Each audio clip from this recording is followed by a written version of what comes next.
మన అమ్మవారు తీసుకొచ్చుకోలేదు. ఎవరు వస్తారో అని ఊరికే కడుపులో బుగ్గులు లేపడుతుంది.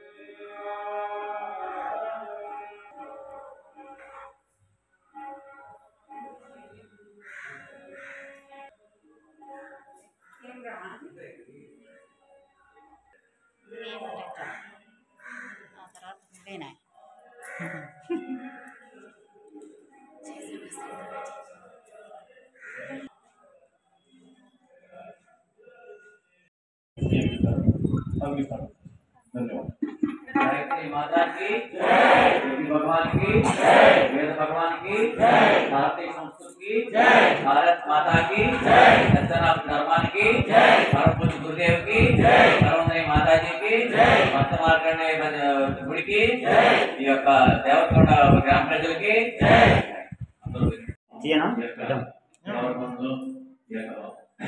మీరు జనాలు లోపల పోతారని చెప్పేసి అది రెడ్ చేసిన కార్తీక మాసం అయిపోయినా కూడా కార్తీక మాసం ప్రభావంగా ఉంటుంది. మాఘ మాసం వీళ్ళని కార్యక్రమం చేయడం అనేది మనందరి సౌభాగ్యం, మా సౌభాగ్యం కూడా.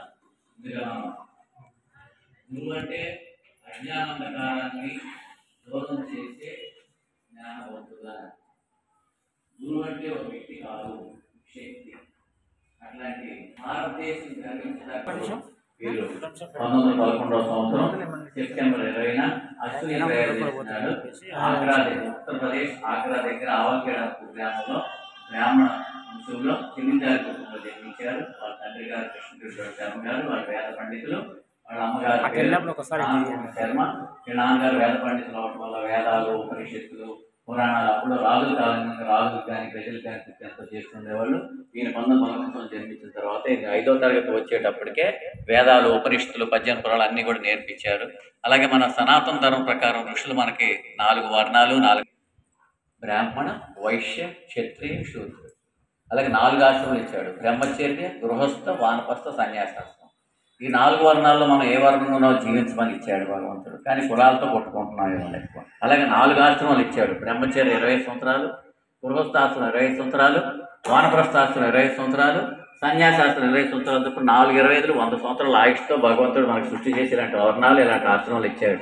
అవన్నీ పోగొట్టుకున్నాం. సరే, పోతే పోయింది. కనీసం మానుషీయంగా జీవించాలి అనే ఉద్దేశంతో ఈ యొక్క గురుదేవులు మనకు దీన్ని ఇదే చేశారు. అట్లాగే ఆయన బ్రాహ్మడికి ఎప్పుడైతే సనాతన ప్రకారం బ్రాహ్మడికి 8వ ఏటన, వైశ్యుడికి 10వ ఏటన, క్షత్రుడికి 12వ ఏటన, శూద్రుడికి 14వ 16వ ఏటన ఉపనయన సంస్కారం జరగాలని మన ఋషులు అందించిన సంస్కారాల ప్రకారం ఈ శ్రీరామ శర్మ ఆచార్య గారికి 8వ ఏట వచ్చినప్పుడు వాళ్ళ తండ్రి గారు ఆలోచన చేశారు: ఈ కారణజన్ముడు నా శ్రీరామ శర్మ ఆచార్య నా బిడ్డ మంచి వ్యక్తి దగ్గర గురుదీక్ష అంటే మంత్రం ఉపనయన సంస్కారం చేయించాలని ఆలోచన చేయగా గుర్తొచ్చారు. ఎవరా స్నేహితుడు అంటే సత్య సనాతన ధర్మాన్ని పాటించే మొట్టమొదటి వ్యక్తి. తర్వాత స్త్రీకి వేద హక్కు, గాయత్రి మంత్రాన్ని కల్పించిన మహా వ్యక్తి ఎవరయ్యా అంటే మీ అందరూ పాతవాళ్ళకైతే తెలుసుకుంటున్నా ఎంతో తెలుసు. శ్రీ శ్రీ శ్రీ మదన మోహన్ మాల్యవి గారి దగ్గరికి శ్రీరామ శర్మ ఆచార్య గారికి ఆ తండ్రి గారికి తీసుకెళ్ళి, ఇదిగో మన బిడ్డను తీసుకొచ్చాను, నువ్వు గురుదీక్ష ప్లస్ గురుదీక్ష అన్న మంత్రదీక్ష అన్న ఒకటే ఇచ్చి తర్వాత ఉపనయన సంస్కారం చేయాలన్నప్పుడు అప్పుడు ఆయన గాయత్రి గురించి చెప్పారు. ఆయన గాయత్రి అంటే కామధేను, పారస్మని, అమృత కలశం. గాయత్రి మంత్రం ఓం గురువు స్వహ తస్సురేణం భర్గోదేవస్య ధీమహి ధియాన ప్రచోదయ. ఈ గాయత్రి మంత్రార్థం ప్రాణస్వరూపమైన, దుఃఖనాశకమైన, సుఖస్వరూపమైన, శ్రేష్టమైన, తేజస్సు గల, దేవస్వరూపమైన, పాపనాశకమైన ఆ పరమాత్మని మా అంతరాత్మ ధరిస్తున్నాం. మా అందరికీ సద్బుద్ధిని గాక అని అడుగుతున్నాం అని చెప్పి ఈ మంత్రాన్ని రోజు దీక్ష తీసుకున్నాం. ఉపనయన సంస్కారం. ఉపనయనం అని అంటే మొదటి జన్మ తండ్రి తల్లిదండ్రుల ద్వారా వచ్చింది, 2వ జన్మ ఉపనయనం ద్వారా జరిగింది కనుక రోజు గాయత్రి మంత్రాన్ని బ్రహ్మముహూర్తంలో 3 మాలలు తప్పనిసరిగా చేయాలని చెప్పారు.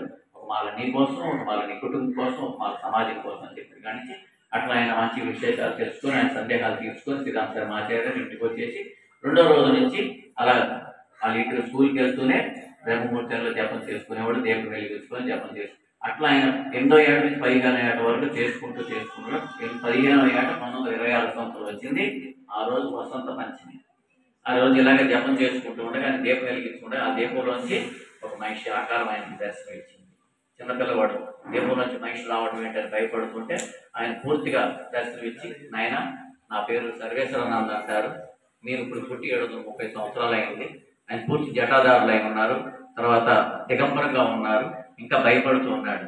అయితే నాయన గత 3 జన్మల నుంచి నువ్వే నాకు శిష్యుడివి, గత 3 జన్మలు నేనే నీకు గురువుని, ఈ 4వ జన్మని శ్రీరామ శర్మ ఆచార్యగా పుట్టించుకొని వేటకుక్కలాగా తిరుగుతూ పట్టుకున్నాను.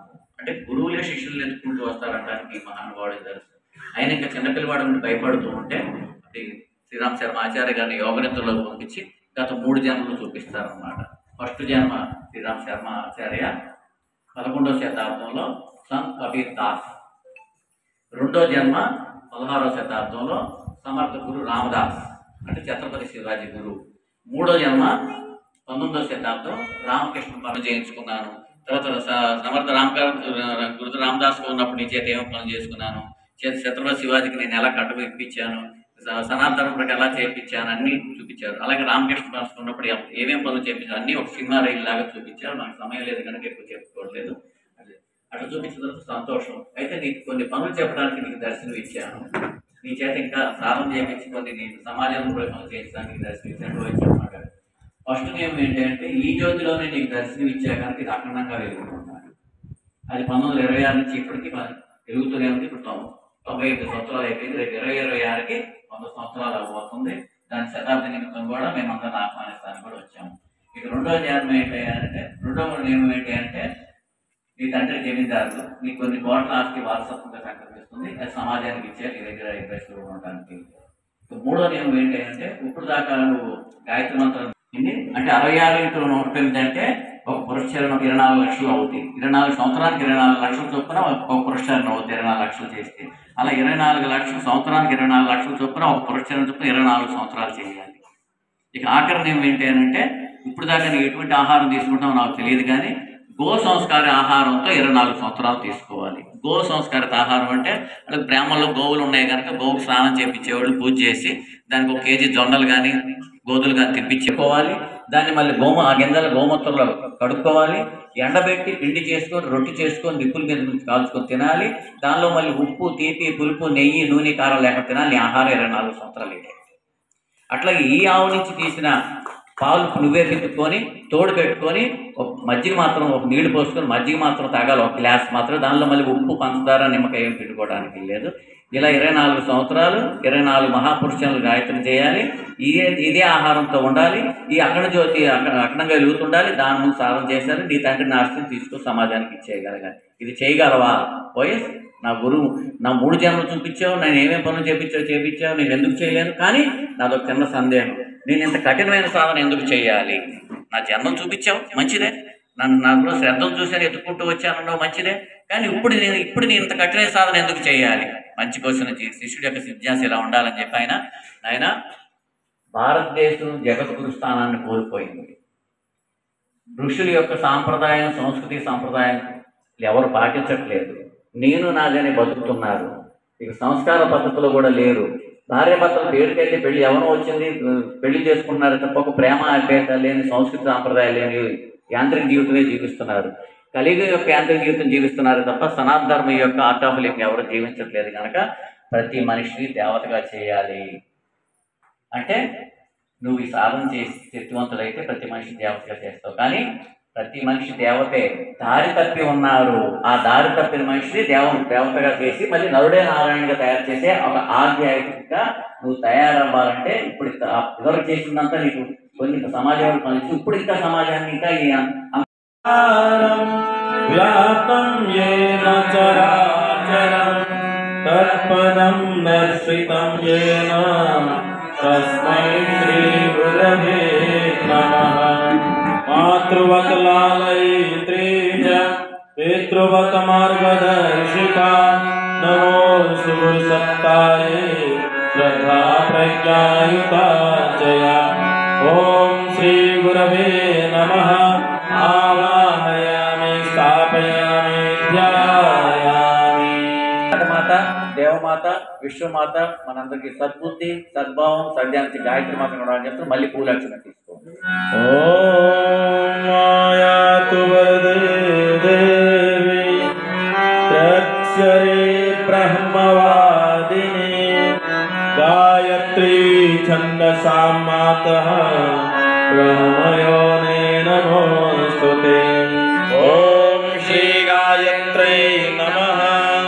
आवाहयामि स्थापयामि ध्यायामि ॐ नमस्कारं करोमि। ॐ स्तुता मया वरदा वेदमाता प्रचोदयन्तां पावमानि द्विजानम् आयुः प्राणं प्रजां पशुं कीर्तिं द्रविणं ब्रह्मवर्चसं मह्यं दत्त्वा व्रजत ब्रह्मलोकं माम्। ॐ अभीप्सितार्थसिद्ध्यर्थं पूजितो यस्मै गणाधिपतये नमः। सर्वमङ्गलमाङ्गल्ये शिवे सर्वार्थसाधिके शरण्ये त्र्यम्बके गौरी नारायणी नमोस्तुते।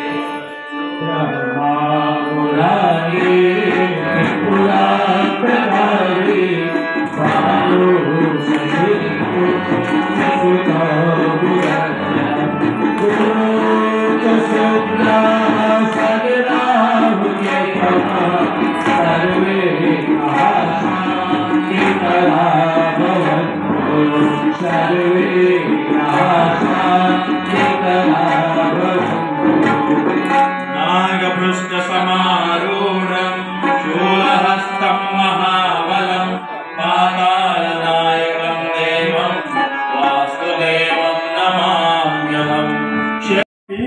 శివాజీ గారు చాలా చెప్పారు మీకు 15-20 మినిట్స్ చెప్పారు గురుజీ గురించి. అది 5 గుణాలు కనపడాలి కదా. వాళ్ళు 24 years దాకా సాధన చేశారు శ్రీరామకృష్ణ పరమహంస లాగా. అయితే తపశక్తి ఉంది, ప్రాణశక్తి. ఎవరైనా గాయత్రికి సాధన చేస్తారో వాళ్ళు ప్రాణశక్తి ఉంది. దీనికోసం ఎంతో గాయత్రి పరివారం పెరిగింది కదా. పుణ్యశక్తి ఉంది, వాళ్ళ ఎంతో ఆస్తి ఎంతో అదే పుణ్యశక్తి పెరిగింది, తపశక్తి పెరిగింది, ప్రేమ శక్తి ప్రేమ ఉంది. దీనికోసం మన అందరూ గాయత్రి పరివారాలకు అడగండి. 15 crores జనాలు ఉన్నారు.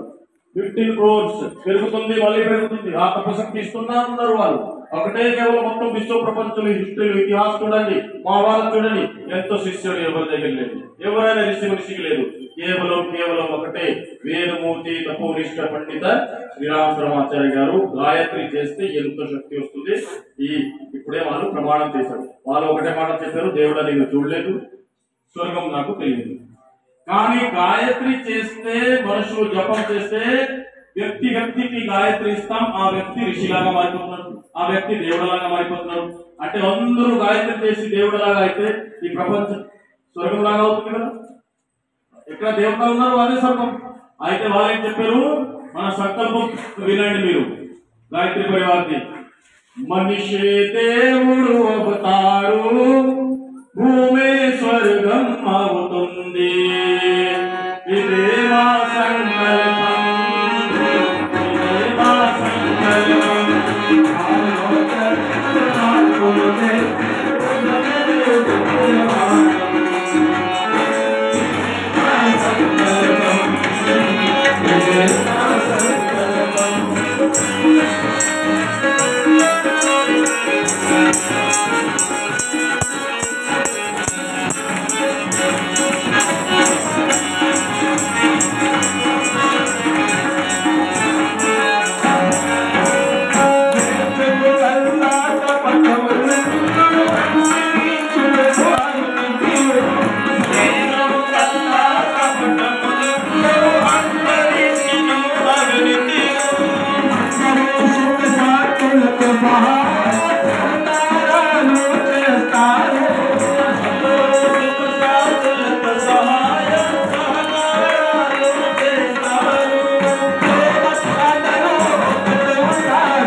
అక్షర పుష్పం తీసుకోండి. మళ్ళీ స్వస్తి వాచన మంత్ర, ఇది వైదిక్ మంత్ర. రెండు మంత్రం ఉంటుంది, వైదిక్ లౌకిక్. లౌకిక్ అంటే ఎప్పుడే ఎవరెవరు రాశారు, ఋషి మునులు ఎవరు రాశారు అదే లౌకిక మంత్రం. వైదిక్ మంత్రం అంటే వేదంలో ఏముంది అది వైదిక్ మంత్రం. వేదిక ఎవరు క్రియేట్ చేశారు? బ్రహ్మ క్రియేట్ చేశారు, అదే వైదిక్ మంత్రం. చాలా గొప్పమైన మంత్రం, శ్రేష్ఠ మంత్రం వేదంలో. ఈ మంత్రం చదివి ఆలోచన ఏమి ఉండాలి? ఈ మంత్రం అర్థం ఈ మొత్తం సమాజం బాగుండాలి, మన కుటుంబం మన భవిష్యత్తు బాగుండాలి, మన పిల్లలు బాగుండాలి, మన పక్కన వాళ్ళు బాగుండాలి, సమాజ విశ్వం మొత్తం ప్రపంచం గురించి, మొత్తం ప్రపంచం అంటే అంతరిక్ష గురించి కూడా ఈ మంత్రంలో ప్రార్థన ఉంది. మొత్తం బాగుంటే మేము బాగుండాలి. ఇలాగా ప్రార్థన చాలా శ్రేష్ఠ మంత్రం. చాలా మీరు నాడు నెటారుగా కూర్చోండి. మినిమం 2 to 3 minutes కంటిన్యూస్ మంత్రం జరుగుతుంది. మీకు మంత్రం వస్తే చెప్పండి, లేకుంటే శ్రద్ధ భావతో పూర్వకం ఎవరైనా మీ ఇష్ట దేవుడు ఉన్నారు వాళ్ళకి ధ్యానం చేసి మంత్రలో ఏమి ప్రార్థన ఉంది అది మాకు రావాలి. అలాగా శ్రద్ధతో పాటు చేస్తే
విశ్వామిత్రుడు ఆయన రాక్షసు సంపద కాదు. దయచేసి వినాలి, దయచేసి వినాలి, దయచేసి వినాలి. చేసేవాళ్ళు విశ్వామిత్రుడు రాక్షసు చంపే శక్తి ఉన్నా కూడా అప్పుడు అవతార పురుషుడు రామలక్ష్మణుడు పుట్టారు కనుక వాళ్ళ చేతి ఆ కార్యం చేయాలని అవతార పురుషుడు కనుక విశ్వామిత్రుడు దశరథ మహారాజు దగ్గరికి వెళ్ళి, మహారాజా మీ కుమారుడు ఆయన పంపించు, మీరు మంచి కార్యం చేయడం కోసం తీసుకెళ్తున్నానంటే అప్పుడు దశరథ మహారాజు ఏమంటే వాడు అప్పుడే బాగా 17 సంవత్సరాలు రుజువు మీసాలు వస్తున్నాయి, ఇవి నా పిల్లలు అంత ధైర్య సాహసాలు ఉన్నవాడు కాదు, ఇప్పుడే వాడు గురుకులానికి వెళ్తున్నారు చదువుకుంటున్నారంటే అప్పుడు దశరథ మహారాజుతో గురువు ఎవరు? వశిష్ఠ మహర్షి. వశిష్ఠ మహర్షి లేచి, మహారాజా ఈ వచ్చిన వ్యక్తి విశ్వామిత్రుడు మామూలు వ్యక్తి కాదు, ఒక మంచి కార్యం చేస్తున్నారు, మీ పిల్లలు పంపించున్నప్పుడు ఇప్పుడు దశరథ మహారాజు రామలక్ష్మణులు ఇద్దరిని ఆశీర్వదించి పంపిస్తాడు. నైరుత్యం మధుసూదనః పశ్చిమే చైవ గోవిందో వాయవ్యం తు జనార్దనః ఉత్తరే శ్రీపతి రక్షేత్ ఈశాన్యామి మహేశ్వరః ఊర్ధ్వం రక్షతు భాతావో యదోనంతశ్చ రక్షతు అనంతమపి యత్ స్థానం రక్షద్విషో మమాద్రిదృక్ అపసర్పంతు తే భూత ఏ భూతా భూమి సంస్థితా ఏ భూతా విఘ్నకర్తారః తే గచ్చन्तు శివాజ్ఞయా అపక్రామంతు భూతాని పిశాచః సర్వతో దిశం సర్వేషామవృధీనాం యజ్ఞకర్మ సమారవే యజ్ఞకర్మ సమారవే. अव्यवाहमुपब्रुवे एवाम् आसादयादिह ॐ अग्नये नमः आवाहयामि स्थापयामि ध्यायामि जलगन्धाक्षतं पुष्पाणि धूपं दीपं नैवेद्यं समर्पयामि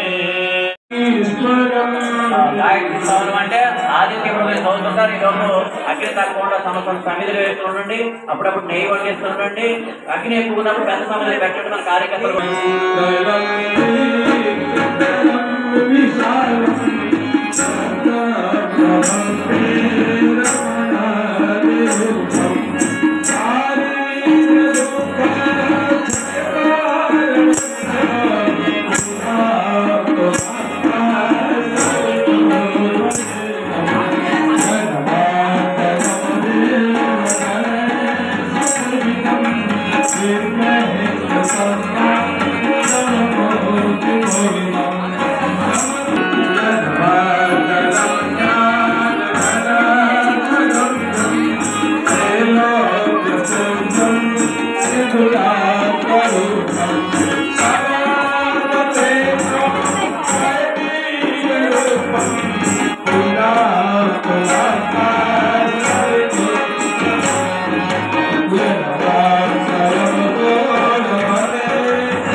स्वाके प्रतिजागृहे त्वमीशाभूते सकं सुजेतामयं च अस्मिन् सदस्ते अद्युत्तरस्मिन् विश्वे देवा यजमानस्य सीदतः संविधानाय